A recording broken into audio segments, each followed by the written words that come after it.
Esa noche tenemos aquí en el programa vía telefónica desde España Ángel Carromero. Carromero, ¿qué tal? Buenas noches, bienvenido al programa. Hola, buenas noches. Encantado de que esté con nosotros también Osmel Rodríguez, del Consejo Coordinador del Movimiento Cristiano de Liberación. Osmel, ¿qué tal? Muchas gracias, un placer. Al contrario. Carromero, comienzo contigo. ¿Qué ocurrió? ¿Cómo recuerdas el día de la muerte de Payá, de Harold Cepero? ¿Qué fue lo que ocurrió según la versión tuya específicamente? Pues nosotros estábamos yendo desde La Habana hacia Santiago de Cuba, íbamos en coche y desde que llegamos a Cuba nos habían estado siguiendo, cosa que era muy habitual, sobre todo en Osvaldo, ¿no? En el trayecto nos siguieron diferentes vehículos hasta que uno de ellos, cuando ya estábamos casi al final del viaje, empezó a seguirnos de cerca, a hostigarnos, hasta que nos sacó de la carretera y bueno, pues pasó lo que todos ustedes saben.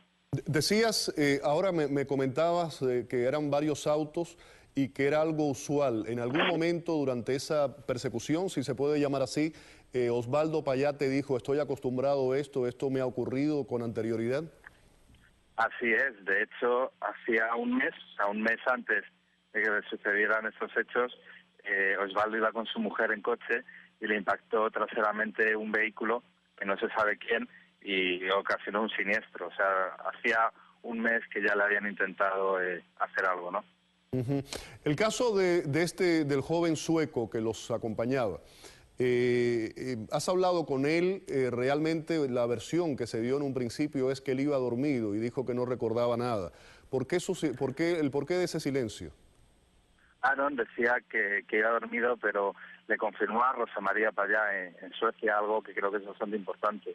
Uno, que él no recuerda que el coche impactara con ningún árbol, y dos, que a la luz de las fotografías que el régimen ha ido sacando en los regímenes acólitos, él no reconoce que el lugar donde muestran el coche fuera donde estábamos. Vamos ahora con Osmel. Osmel, bienvenido al programa. Has estado escuchando declaraciones de Carromero, lo conoces el caso profundamente. ¿No te cabe dudas de que lo mataron? Por supuesto, que es un asesinato premeditado. Osvaldo era una molestia para el gobierno cubano. Osvaldo siempre y el Movimiento Cristiano de Liberación ha buscado como referente al hombre, al pueblo, a la persona como ente, como sociedad. Y fue capaz de denunciar el cambio fraude. O sea, hay muchos elementos para asesinar a Osvaldo. Claro.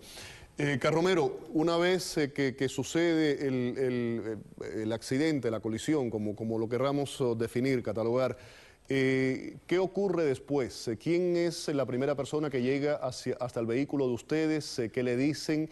¿Llega algún tipo de rescate? ¿Qué ocurre entonces? A continuación empiezan a pasar muchas cosas extrañas. A mí me llevan en una furgoneta, con puerta corredera, al hospital. Quien conoce Cuba sabe que ese tipo de vehículos no lo hay en el interior de la isla y menos con tanta celeridad. O sea, piensas, por lo que me estás diciendo, vas a entender que esto estaba preparado. Hombre, por lo menos tenían un coche, furgoneta con puerta corredera extremadamente cerca del lugar de los hechos. Eso cuanto menos me da que pensar, sobre todo cuando luego en el juicio dicen que no saben dónde era ese coche ni quiénes eran los ocupantes que me llevaron al hospital. Mire, yo no me creo que las personas que me llevaron al hospital desaparecieran y que nadie les identificara. Pero no solo pasó eso. Cuando yo llegué al hospital, lo primero que pregunté es por las demás gente y me dijeron que yo era el primero que habían llevado. Si yo Ustedes, no tenía nada... perdóname que te interrumpa, para entender bien, Sí. los separan, te llevan a ti en esa furgoneta, ¿qué ocurre con el resto? No lo sé. O sea, a mí me montan a la furgoneta, pierdo el conocimiento y lo recobro ya en el hospital. Una vez que lo recobro, lo primero que hago es preguntar por la gente. Y lo que me dicen es que ahora vienen, que éramos 4 y que ahora venían el resto, luego que éramos 3, hasta que finalmente me dicen que éramos 2. A mí eso me da que pensar, porque si cualquier persona utiliza la lógica, cuando hay algún tipo de choque, de accidente, siempre se lleva al hospital a la persona que está más gravemente herida. Claro. Si a mí me llevaron el primero y estaba ileso, ¿cómo es que no llevaron antes a los demás? ¿Crees, la misma pregunta que le hacía a Osmel, ellos, según tu versión, sobreviven? ¿Qué ocurre con ellos? ¿Los Vamos dejan a ver, morir? ¿Qué pasa? quien conozca Cuba sabe que las carreteras del interior de la isla, por las condiciones en las que están sin asfaltar desde que se construyeron, que tienen agujeros, no permiten ir a una alta velocidad. Si luego vemos además la fotografía del árbol que el régimen cubano ha divulgado y con el que se supone que tuvimos la colisión, pues se ve un árbol completamente recto, que no está ni tumbado, ni roto, ni doblado. Entonces, si tuvimos un impacto tan tremendamente grande, ¿cómo es que el árbol contra el que nos dimos está ileso? Y segundo, si tuvimos un impacto tan tremendamente grande en un coche sin airbag, ¿cómo es posible que los dos ocupantes europeos salieran ilesos y los dos ocupantes de la oposición cubana fallecieran? Es que no es lógico, es que algo falla en esa versión. Según me estás diciendo, ¿se das a entrever que los mataron? Yo no lo vi, pero es que todos los indicios apuntan a eso, y no olvidemos que la suma de muchos indicios constituyen prueba. Seguro. Carromero, a ti de una u otra forma te trataron de satanizar y te voy a explicar a dónde voy con esto.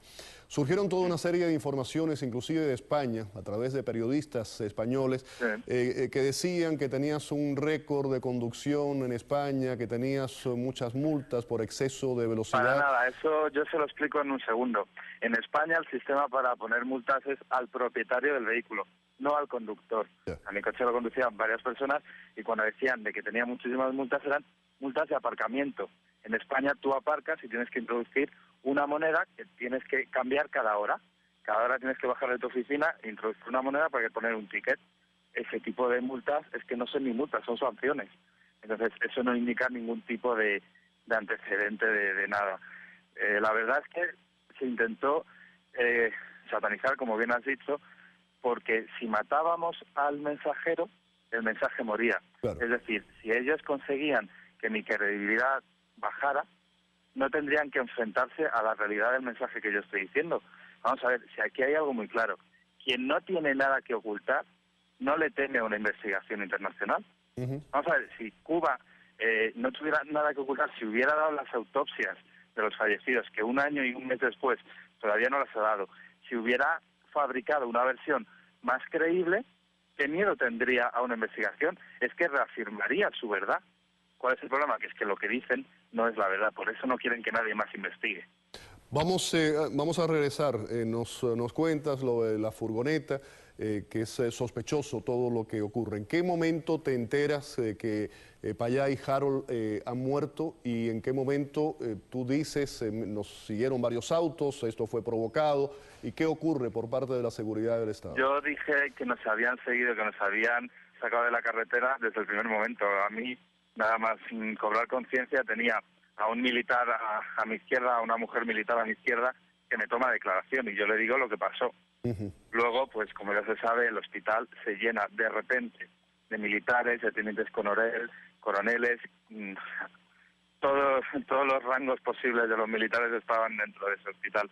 Me rodean en la cama y entonces es cuando ya me hacen cambiar de testimonio, ¿no? Y me dicen algo tan disparatado como que caímos por un terraplén, que claro, a mí la lógica me dice, por lo menos como se entiende en España, que cuando tú caes por un terraplén en un coche, el coche da vueltas de campana,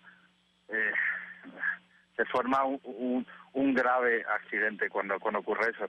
Y claro, es que era inviable, porque como le vuelvo a decir, es que los dos europeos misteriosamente estábamos ilesos, ni un corte en la cara.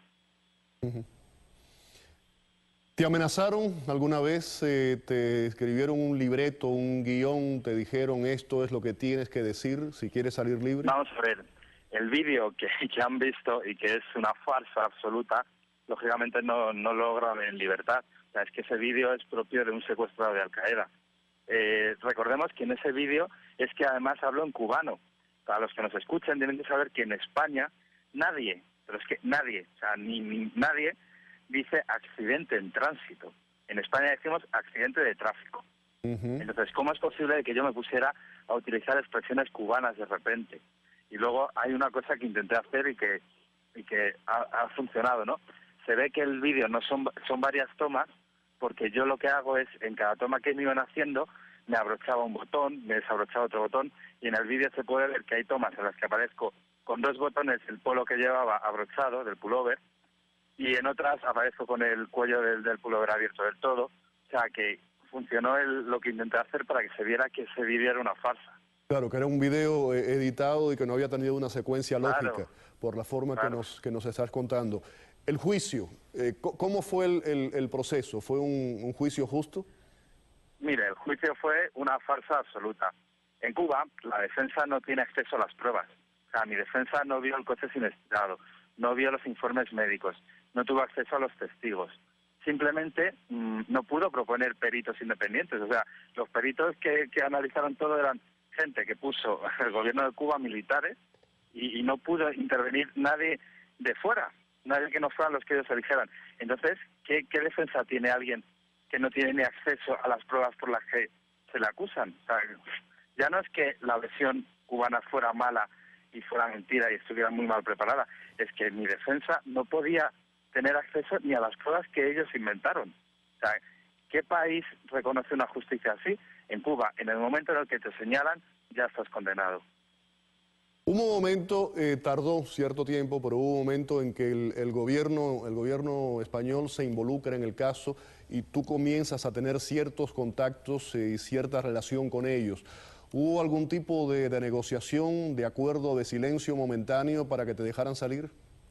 Yo eso lo desconozco. Yo estaba retenido en Cuba y mis contactos eran muy periódicos con el cónsul general y nunca solas. Siempre que vi al cónsul general de mi país, estaba delante un teniente coronel. Luego no teníamos libertad para hablar, ni él ni yo. ¿Pensaste en algún momento que no ibas a poder salir de la isla, que ibas a cumplir una larga condena? Eso lo pensé desde el primer momento.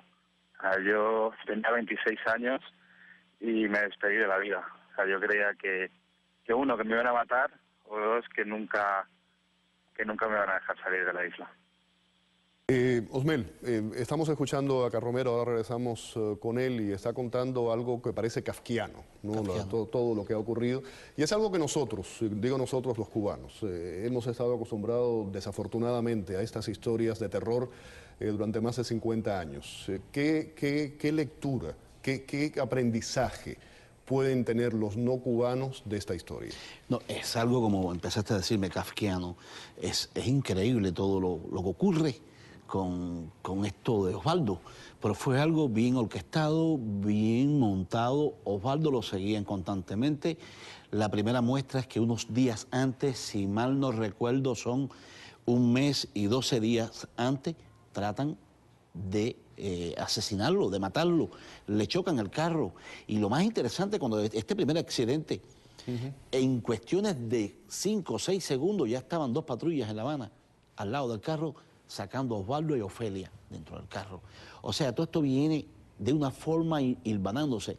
Le dan un seguimiento total. Incluso Ángel Carromero, en el momento que va a la tienda a cambiarle unos euros, le pregunta, ¿y usted para dónde va? Y él dice, para Varadero. Sin embargo, el agente de la seguridad cubano, el tuitero Johandrick, dice, Osvaldo para allá se dirige hacia Varadero. Esa mañana, esa madrugada, a las 6 de la mañana, ya sacó un Twitter. Por lo tanto, es algo que se está orquestando, se está trabajando en función de asesinarlo. Y lo hicieron completamente, lo lograron.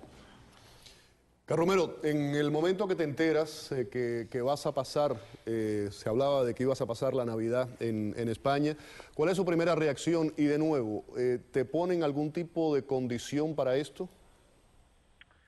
Yo la verdad es que no sabía que iba a pasar la Navidad en España, ¿no? Como digo, es que yo estaba aislado, o sea, no tenía información del exterior y la poca información que podía recibir, como siempre había un teniente coronel delante, pues nos cuidábamos mucho, o los representantes de mi gobierno en Cuba, el cónsul general se cuidaba mucho de decirme nada que pudiera comprometerme a mí o comprometerme mi regreso, ¿no? ¿Cuándo es que tienes contacto con la familia de Payá, con su hija, con su esposa? ¿Cuando sales de Cuba? Yo, nada más llegar a España, llamé a su hermano, porque era del que tenía teléfono, a Carlos Payá. Carlos, correcto. Sí, él hizo declaraciones sobre eso. Sí, en cuanto vino Rosa María, pues hablé con ella. Con Ofelia también he hablado por teléfono. La verdad es que es un contacto constante, ¿no? Es más fácil con Carlos porque está en España, pero yo desde el momento en el que pisé España, hablé con Carlos, le conté lo que ya sabían y le dije que estuviera tranquilo, que no les iba a defraudar, que me costara lo que me costara, yo iba a decir lo que realmente pasó. En un principio hablas solamente con la prensa estadounidense, creo que si no recuerdo mal fue el Washington Post. ¿Por qué es que ahora estás hablando con los medios latinos? Lo explico encantado porque en todo esto, pues de nuevo se está intentando tergiversar los mensajes, intentar que mi credibilidad se reste para que nadie se ponga a buscar de verdad, la verdad, lo que digo, ¿no? Yo no tardé un año en hablar. Yo llegué a mi casa a últimos de enero, empecé a dormir en casa. Tardé solo un mes en recuperarme. O sea, recuerden todos que yo tenía 26 años, que me utilizan de cabeza de turco, que estuve injustamente encarcelado en Cuba y que me encontraba francamente mal cuando volví a mi casa. ¿Te sentiste en algún momento utilizado? Cuando digo utilizado para ser de una u otra forma el vehículo para matar a Payá. Claro, o sea, yo era una cabeza de turco, yo era, la excusa del gobierno cubano. Entonces, como te decía, tardé solo un mes en recuperarme y ya en marzo di una entrevista al Washington Post en la que les contaba todo. Gracias a esa entrevista hubo una carta firmada por 8 senadores estadounidenses exigiendo una investigación internacional. Más tarde, y con ocasión del aniversario, le di una entrevista a un medio de mi país en el que les vuelvo a contar lo mismo, sin contradicciones alguna. Ha habido medios en España que han dicho, había contradicciones. Perdone, es que la entrevista del Washington Post estaba escrita en inglés. Entonces, si el periodista becario no sabía inglés o sabía muy poquito inglés y se equivoca al traducirlo, pues claro, puede creer que hay algún tipo de contradicción. Déjame, es que no la hay. Carromero, inglés. Sí, quería preguntarte algo. Desde tu punto de vista, después de toda esta odisea que has pasado, ahí siempre se habla que hay un silencio cómplice por parte del mundo con relación a los temas de Cuba. Hay una película, y hablo mucho de esto, que se llamaba Nadie escuchaba, nadie quiere escuchar, nadie escucha lo que ocurre en Cuba. Si eso que sucedió contigo hubiera pasado, por ejemplo, en el Chile de Pinochet, todas las voces del mundo se hubiesen alzado y hubiese hoy día una investigación. ¿Por qué con Cuba no? Porque está claro, para parte de la izquierda todavía consideran que el comunismo, las dictaduras comunistas están de moda y los tienen moralizados, les gusta. Para ellos las democracias son, bueno, accesorias y hay ciertas dictaduras que están bien. La gente que creemos en la libertad, creemos que las dictaduras son malas, todas, las de izquierdas y las de derechas. Seguro. Desgraciadamente hay mucha gente, y sobre todo en España, que todavía cree que las dictaduras de izquierdas son buenas. Bueno, vamos ahora, desafortunadamente eso es una página imborrable, ¿no? En tu vida, tu joven vida, como decías, tenías 26 años en aquel momento. De ahora en adelante, ¿qué? ¿Cómo vas a dirigir tu vida? ¿Qué aprendiste de esta experiencia? ¿Y en qué forma vas a tratar de enseñarle al mundo lo que ocurre en una pequeña isla como Cuba? Pues mire, yo estoy intentando reconstruir mi vida poco a poco, apoyándome en mi familia, en mis amigos, en mi fe también, claramente, y desde luego he aprendido muchas cosas, pero sobre todo la más importante es que con la verdad se llega a todas partes. A veces es más difícil decir la verdad que guardar silencio, ¿no? Y bueno, yo me siento pues muy tranquilo por haber hablado, por haber colaborado a que el mundo sepa lo que los hermanos Castro, que se van pasando el poder de hermano a hermano, llevan haciéndole a su pueblo durante tantísimos años. Yo solo espero que mi testimonio pues pueda ayudar a que la familia de Osvaldo tenga justicia y que el pueblo cubano tenga democracia y libertad. Fuiste, Carromero, ya con eso terminamos, fuiste la última persona que vio a Payá con vida, una de las últimas personas. ¿Cómo lo recuerdas? ¿Cómo lo definirías? ¿Qué recuerdas de él? Mira, Osvaldo era una persona muy noble, que tenía unos principios intachables y que sobre todo decía algo que tenía mucha razón.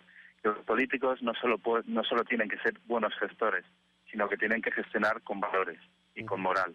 Porque un político que se olvida de la ética y de los principios no es un buen político. Yo creo que ese mensaje sirve para todos los gobiernos del mundo.